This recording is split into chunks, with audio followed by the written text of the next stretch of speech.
de ecología microbiana. En la sesión de hoy voy a profundizar en algún tema que ya toqué en vídeos precedentes referentes fundamentalmente a la utilidad, función y efecto de la organización bacteriana en forma de biofilms en los ecosistemas, ¿de acuerdo? ¿Qué objetivo pretende, qué función tiene la organización de las bacterias en agrupaciones de microcolonias y biopelículas en el nicho ecológico, en el papel de este tipo de configuración en la ecología microbiana, ¿de acuerdo? Bien, fíjense, vamos a abordar este tema primero enfocando la definición de qué es un biofilm y luego vamos a poner la perspectiva de qué función tiene, ¿de acuerdo? Fíjense, dice que podemos entender un biofilm como una comunidad microbiana sésil, ¿sí?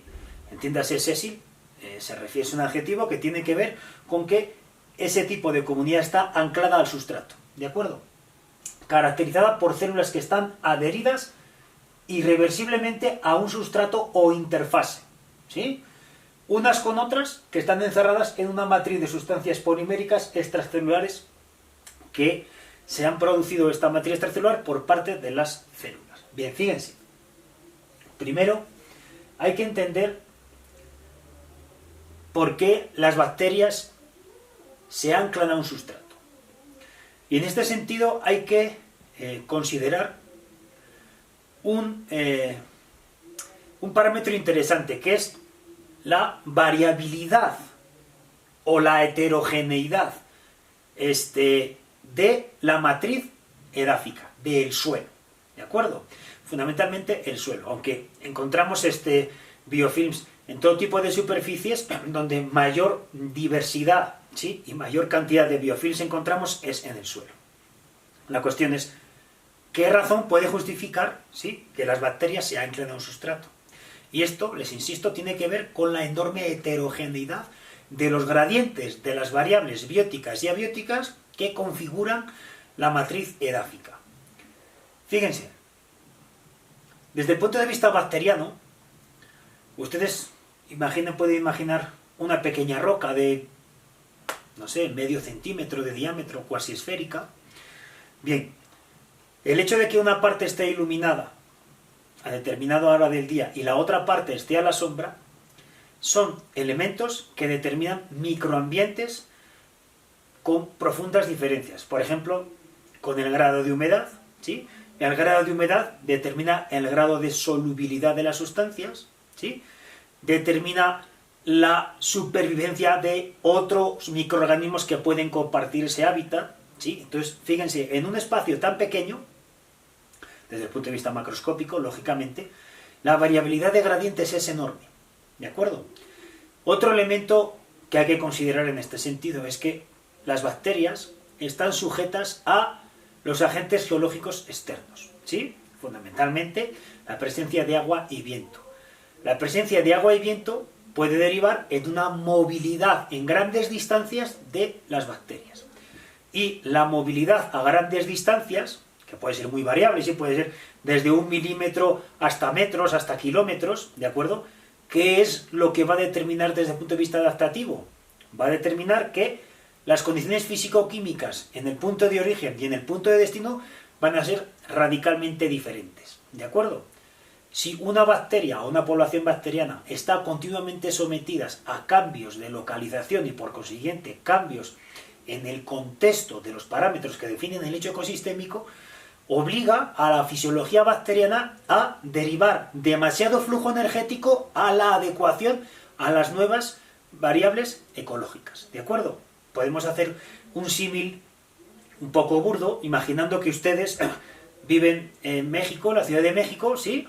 Se levantan por la mañana en la Ciudad de México, pero después de una tormenta amanecen en Pekín, ¿de acuerdo? Las condiciones de Pekín son muy diferentes, el idioma es diferente, la comida es diferente, la localización es diferente, los modos de vida es diferente. Entonces, para poder asentarse en Pekín, tienen que adecuarse a los modos, a los contextos ecológicos de Pekín, y eso involucra derivar mucho gasto energético en la adecuación, ¿de acuerdo? Entonces, para evitar que estos saltos se se dispongan muy seguidos en el tiempo y ello derive en una carga energética muy elevada, ¿sí?, las bacterias se adhieren al sustrato. Adhiriéndose al sustrato, evitan un desplazamiento y, por lo tanto, una adecuación a unas condiciones ecosistémicas nuevas, ¿sí? Esta es una de las razones por las que las bacterias se organizan en biofilm. ¿Qué otro tipo de razones podemos aducir para explicar esto? Fíjense, las bacterias, cuando están en forma de biofilm, son capaces no solo de evitar este proceso adaptativo, sino de atenuar las variaciones de los parámetros que están en el nicho donde se localiza el biofilm. Por ejemplo, ¿sí?, imaginen nuevamente que hay una microcolonia de una bacteria que está alojada bajo una piedra, ¿sí? Por ahí pasa un insecto y expele orina, ¿de acuerdo? De repente, los gradientes de concentración del ácido úrico de compuestos relacionados con la urea puede subir dramáticamente. ¿Qué efecto tiene la presencia de un sustrato que de repente incrementa drásticamente su concentración? Que puede generar también estrés osmótico en la comunidad bacteriana. Bien, cuando las bacterias se organizan en forma de biofilm, este tipo de gradientes se van atenuando. Es decir, las bacterias que están dispuestas periféricamente en el biofilm sufren directamente esa exposición al parámetro que estamos, en este caso, analizando, pero conforme nos vamos dirigiendo hacia el interior del agregado, esas células tienen mayor protección. Hay una atenuación del gradiente y, por lo tanto, un menor efecto potencialmente tóxico derivado de la presencia de ese compuesto. ¿De acuerdo? ¿Cuál es el efecto inespecífico que se está produciendo en esta organización? Que se disminuye la relación área-volumen. ¿De acuerdo? Fíjense. Las bacterias tienen un tamaño muy pequeño. Cuanto menor es el tamaño, ¿sí?, se incrementa la relación área-volumen. ¿De acuerdo? Es como si vemos un grano de arena, ¿no? Un grano de arena, cuando vemos que la arena tiene granos más finos, mayor es la relación área-volumen. ¿De acuerdo? Mayor cantidad del área de ese organismo está expuesto a las condiciones ambientales. Para que puedan entender esto con un símil muy sencillo, si ustedes pelan una patata y solo la pelan y le echan al aceite y la pelan en otra situación, la cortan en pedazos finos y la echan al aceite, el tiempo en el cual la patata va a estar completamente frita es cuando está cortada en pedazos. ¿Por qué sucede este efecto de que se acorta el tiempo en el cual la patata se fríe? Porque hay mayor cantidad de volumen de la patata expuesta al calor del aceite. ¿De acuerdo? En una de las situaciones la relación área-volumen es mayor, es el caso de la patata cuando está muy cortada, o cuando es menor, cuando la patata solo está pelada. ¿De acuerdo? Cuando las bacterias se agrupan en biofilm, se disminuye la relación área-volumen. Y la disminución de la relación área-volumen también disminuye el grado de exposición a la variación de las condiciones ambientales.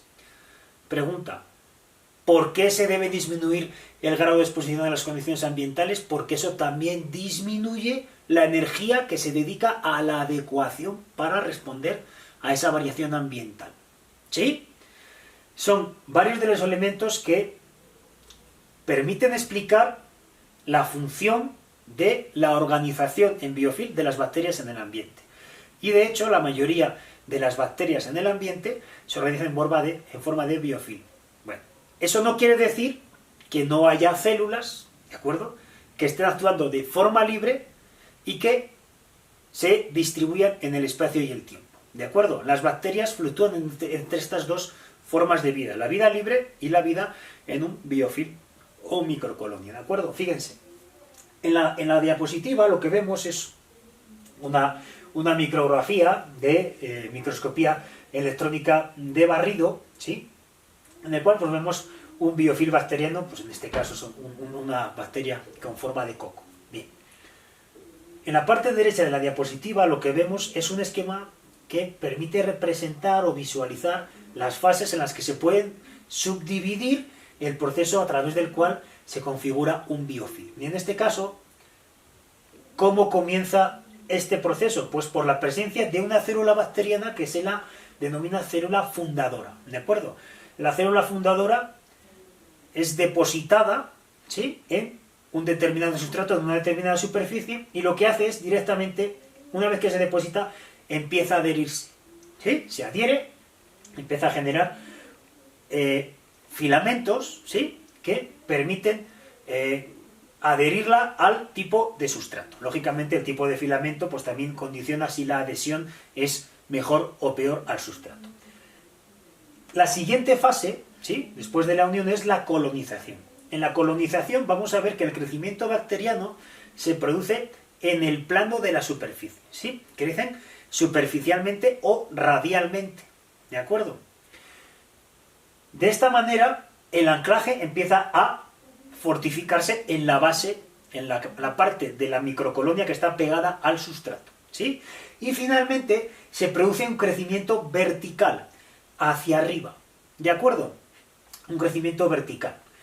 Una vez que está constituido, esta, vamos a llamarla columna de células que crece verticalmente, tenemos configurado el biofilm. Como pueden ver, hay células que están dispuestas periféricamente el biofilm, pero hay otras que están dispuestas internamente. ¿Por qué es interesante o cómo se explica que los biofilms crezcan hacia arriba? Porque uno podría pensar, bueno, pues si lo que se pretende es evitar precisamente el desplazamiento para poder finalmente estar en otras condiciones ecosistémicas, ¿por qué no solo crecen en superficie? Bien, el hecho de que crezcan en altura es porque también se propicia el desplazamiento. Bajo esta configuración es más fácil que células aisladas del biofilm puedan ser, digamos, despegadas, ¿sí?, puedan ser retiradas de esta estructura y vayan a otro lugar. ¿Por qué es necesario que o propiciar este tipo de efecto de que la célula se despega del biofilm? Porque una de las funciones que cumplen los seres vivos, ¿sí?, es la distribución, ¿de acuerdo? Se deben encontrar nuevos hábitats. Si la microcolonia está demasiado adherida, pues va a ser mucho más difícil que una célula se desprenda y vaya finalmente a otro nicho, colonice otro nicho, ¿de acuerdo? A ver. Fíjense, vamos a hablar un poco de la composición del biofilm, ¿sí? Lógicamente, como casi todas las estructuras biológicas, la mayor parte está constituido por agua. También encontramos células bacterianas, encontramos exopolisacáridos, elementos de lisis bacteriana, que esto es interesante, si hay parte del contenido celular que se lisa y está presente en el biofilm, ¿de acuerdo? Encontramos sustancias poliméricas extracelulares, proteínas, ácidos nucleicos y polisacáridos. ¿Por qué es importante aludir a los polisacáridos? Porque los polisacáridos son parte constituyente de estos filamentos que lo que hacen es generar una especie de entretejido en el cual quedan ancladas las células, ¿de acuerdo? Esta es una de las funciones que podemos adscribir a estos polisacáridos. Como pueden ver en la figura, tenemos las células pegadas en esta especie de malla de matriz exopolisacarídica donde se quedan adheridas y entonces es más difícil que puedan desprenderse del biofilm, ¿de acuerdo? De forma sintética podemos abreviar este tipo de exopolisacáridos como EPS, ¿de acuerdo? O EPS, esto lo van a ver en muchos libros, ¿de acuerdo? Bien, fíjense. Voy a continuar con la arquitectura de los biofilms, ¿sí? Con la arquitectura de los biofilms. En este caso, pues lógicamente debemos decir que no es sólida. Hemos dicho que, pues lógicamente hay una gran cantidad de agua, pues entonces no es sólida. Fíjense. Dice que las bacterias viven en torrenos celulares en forma tridimensional. Ya hemos explicado cuál es la función de por qué viven en torreones. La disposición en torreones facilita la dispersión de determinadas células en algunas partes del biofilm, ¿sí? Entonces lo que comenta aquí dice, los torrenos compuestos por microcolonias de diferentes células bacterianas aeróbicas y anaeróbicas. Bien, aquí vamos a tocar un tema que no hemos visto antes. Las microcolonias no son o no están constituidas por células de una misma especie bacteriana, ¿de acuerdo? En un biofilm podemos encontrar distintos tipos de especies bacterianas y ello puede significar que podemos encontrar distintos tipos de metabolismo. Fíjense, por ejemplo, referido al oxígeno, en un biofilm, ¿sí?, vamos a encontrar que en la parte periférica del biofilm va a haber contacto con el medio externo, por consiguiente va a haber presencia de oxígeno. Y este tipo de bacterias van a tener que tener metabolismo aeróbico, ¿de acuerdo? Sin embargo, conforme nos vamos adentrando al interior del biofilm, deja de estar presente el oxígeno y comienza a transitar a unas condiciones de menor cantidad de oxígeno, hasta incluso puede hacerse anaeróbico, ¿de acuerdo? Por lo tanto, las especies que pueblan el interior del biofilm pueden tener metabolismo anaeróbico, pues ser anaeróbicas facultativas, ¿de acuerdo? Se mezcla este tipo de metabolismos en referencia al oxígeno. Esto es importante, porque otra de las funciones de las que no he hablado y que tiene que ver con la organización de un biofilm por parte de las bacterias es que no solo se evita el gasto energético en adecuación, no solo se propicia la atenuación de los cambios en los parámetros ecológicos en el lugar donde está asentada la microcolonia, sino que también se propicia el intercambio de información genética, ¿de acuerdo? Entonces, tiene toda la relevancia que haya distintas especies bacterianas en el interior de un biofilm y que en ese tipo de estructura se intercambie información genética. Acuérdense que las bacterias descubrieron su internet, entre comillas, hace muchos miles de millones de años, ¿de acuerdo? El intercambio de información posibilitó a las bacterias los fenómenos de adecuación rápida, ¿de acuerdo? Las bacterias se deben adecuar rápidamente al ambiente porque los parámetros ambientales a nivel bacteriano fluctúan muy rápidamente y muy drásticamente, ¿sí? Por ello, el intercambio de información ha sido tan relevante en la historia natural de la adaptación bacteriana al ambiente, ¿sí? Bueno, simplemente continuamos con que están envueltos por exopolisacáridos. Ya lo hemos dicho, fíjense, esto es interesante, dice. Están separadas unas de otras por espacios intersticiales, huecos, y habla de canales de agua que permiten el flujo de líquido, nutrientes, oxígeno y remoción de desechos. Fíjense. Esto tiene una relevancia capital. ¿Por qué es esto así? Fíjense. El hecho de que en un biofilm encontremos estos intersticios a través del cual se produce este intercambio de líquido, nutrientes, oxígeno y remoción de desechos, ¿a qué nos aproxima? Nos aproxima a entender el biofilm mediante un sistema coordinado biológicamente, ¿de acuerdo? Fíjense, cuando se hace la distinción entre organismos unicelulares y pluricelulares, los unicelulares insisten que son de vida libre, ¿de acuerdo? Mientras que en los pluricelulares, a pesar de que cada célula contiene la misma información genética, no todas las células expresan la misma información, ¿de acuerdo? De esto hablé en uno de los vídeos de biología molecular que quizás sería interesante que revisaran. Bueno, en un organismo pluricelular, les insisto, a pesar de que todas las células tienen la misma información, unas expresan unos genes y otras expresan otros. ¿Qué significa esto? Que hay un proceso de delegación de funciones o adscripción específica de funciones, ¿de acuerdo? Significa que un organismo pluricelular funciona mediante la coordinación genética, ¿de acuerdo? ¿Y cómo se pueden coordinar los organismos pluricelulares? A través de sistemas de comunicación, ¿sí? Sistemas de comunicación, bien. ¿Cómo podemos entender los biofilms? Como un salto intermedio entre los organismos de vida libre y los organismos pluricelulares. ¿Por qué? Porque las células bacterianas son capaces de desprenderse del biofilm y por lo tanto adquirir una fisiología de célula libre, pero mientras están en un biofilm tienen cierto grado de coordinación. Es un salto intermedio en la organización celular, ¿de acuerdo? El hecho de que se compartan líquidos, nutrientes, oxígeno y remoción de desechos también involucra la presencia de mensajeros celulares secundarios, es decir, transferencia de información, que a unas bacterias les sirven para expresar unos genes y a otras para reprimes, de tal manera que se coordine la respuesta unitaria del biofilm a las condiciones ambientales. ¿De acuerdo? Es un ejemplo más de estructura cooperativa de los sistemas biológicos. ¿De acuerdo? Las células se asocian entre sí para actuar cooperativamente y competir con otros biofilms. ¿sí? Es un elemento fundamental para entender la dinámica de la ecología microbiana, ¿sí? Bueno.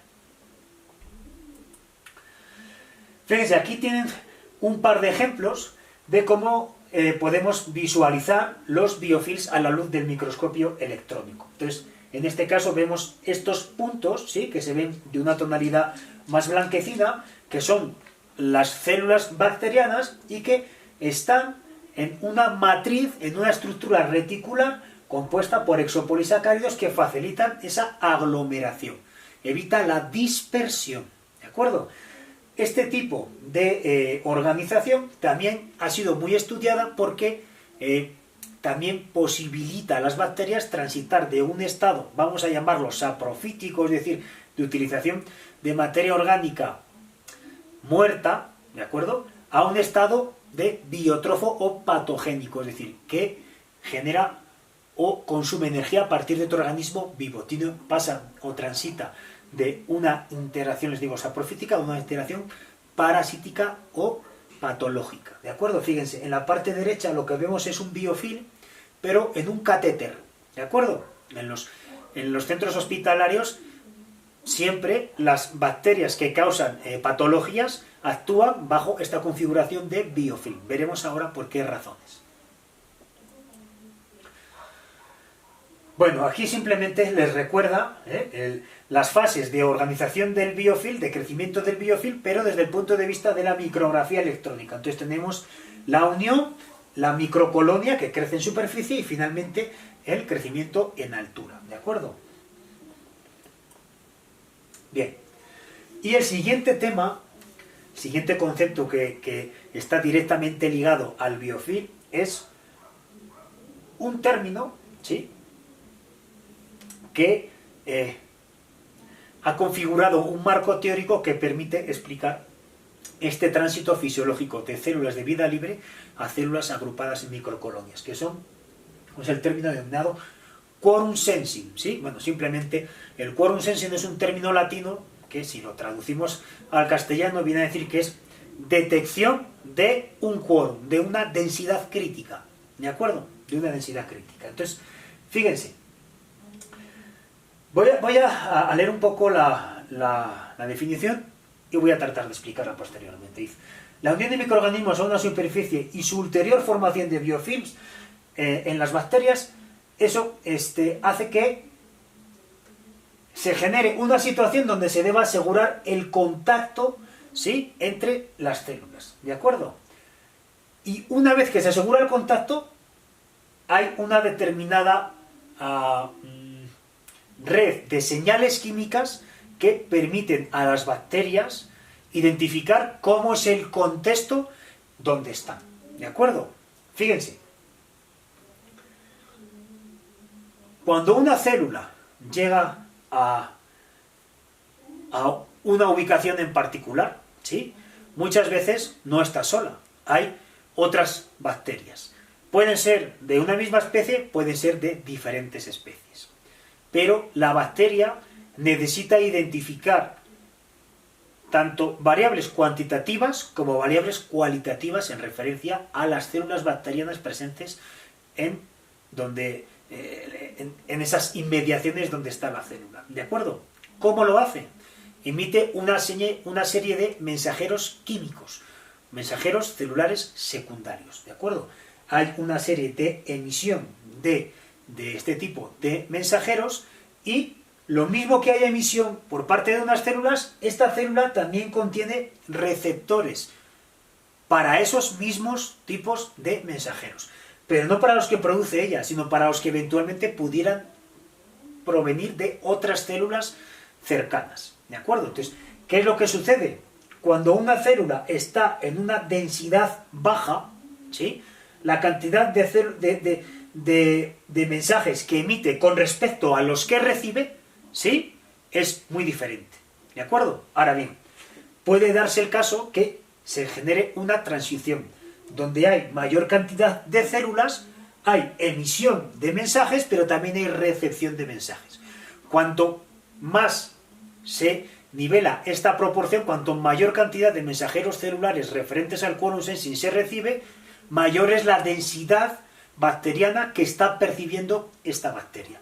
Y por lo tanto, las células bacterianas pueden inducir un tránsito fisiológico, genético, de una célula de forma libre a una célula integrada en una microcolonia, ¿sí? Acuérdense que tienen que generar exopolisacáridos, tienen que adherirse, tienen que identificar qué bacterias están compitiendo y qué bacterias están colaborando, ¿sí? Todo este tipo de elementos pueden ser detectados a través de señales químicas. Acuérdense que los fenómenos de reconocimiento en microbiología se producen gen a gen, ¿de acuerdo? Hay un reconocimiento gen a gen. Entonces, hay un caso particular de especial relevancia que nos permite profundizar en este tránsito de célula de vida libre a célula de microcolonia. Y es efectivamente cuando nos referimos a que emerge un fenotipo patogénico o patológico. ¿De acuerdo? Fíjense.